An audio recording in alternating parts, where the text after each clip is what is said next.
शुक्रवार को चंबा जिले में 83 लोग कोरोना पॉजिटिव पाए गए हैं तो वहीं 14 लोग ठीक हुए हैं।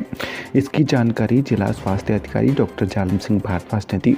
उन्होंने बताया कि चंबा जिले के पेंडिंग चल रही सैंपल की रिपोर्ट शाम के वक्त आई है। इस दौरान चंबा जिले के अलग अलग एरिया के 83 लोग कोरोना पॉजिटिव पाए गए हैं तो वहीं इस बीमारी से शुक्रवार को 14 लोग ठीक भी हुए हैं। महामहिम राज्यपाल की ओर से रेड क्रॉस सोसाइटी के माध्यम से सेवा भारती चंबा को मुहैया करवाए गए कंबल शुक्रवार को चंबा के ओबड़ी में बांट दिए गए। इसकी जानकारी सेवा भारती के जिला अध्यक्ष संदीप कुमार ने दी। उन्होंने कहा कि राज्यपाल की ओर से रेड क्रॉस सोसाइटी के माध्यम से सेवा भारती को मुहैया करवाए गए कंबल 26 स्थानों पर वितरित करने की योजना बनी है। बहरहाल इसी कड़ी में चंबा के ओबड़ी में सामाजिक संस्थाओं की ओर से चयनित जरूरतमंद परिवारों को सेवा भारती की ओर से कंबल बांटे गए। संदीप कुमार ने कहा कि सेवा भारती संस्था कई दशकों से देश भर में कार्य कर रही है। हिमाचल में भी पिछले 3 दशक से सेवा भारती निरंतर कार्यरत है। संस्था द्वारा हिमाचल भर में सिलाई केंद्र, संस्कार केंद्र, छात्रावास, अस्पतालों में बिस्तर और अन्य सुविधाएं, अग्निकांड प्रभावित परिवारों को सहायता, रोगी वाहन, शव वाहन, समाज के निर्धन वर्ग में गंभीर बीमारियों के लिए आर्थिक सहायता और एक अस्पताल कुल्लू के घुड़दौड़ स्थान पर चलाया जा रहा है।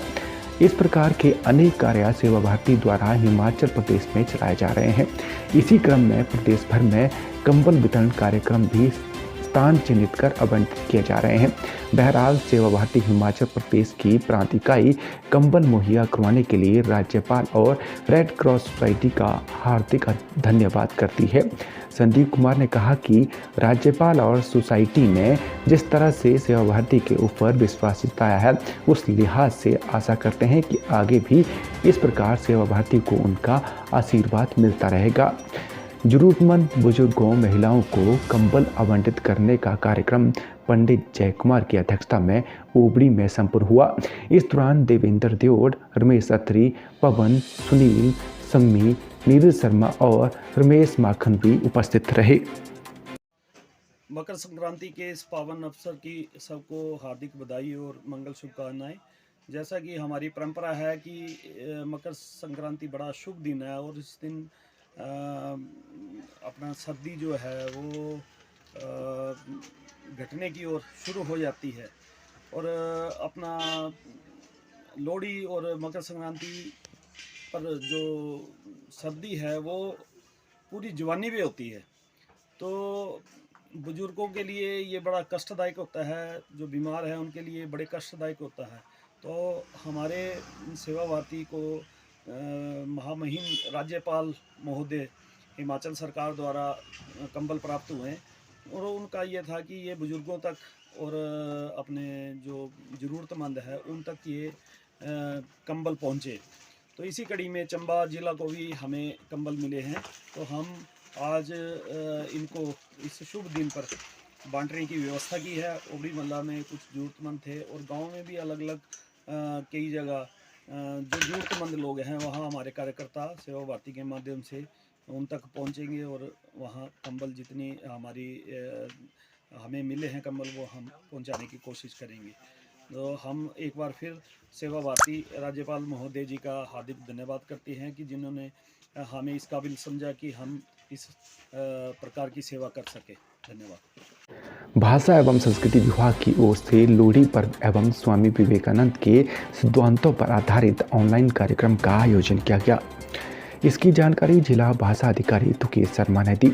उन्होंने बताया कि कार्यक्रम के तहत स्वामी विवेकानंद के सिद्धांतों पर परिचर्चा के साथ मुसादा गायन और लोक संगीत प्रस्तुतियों का भी आयोजन किया गया। उन्होंने बताया कि परिचर्चा का आयोजन गूगल मीट और मुसादा गायन और लोकगीतों का आयोजन भाषा एवं संस्कृति विभाग के फेसबुक पेज के माध्यम से किया गया।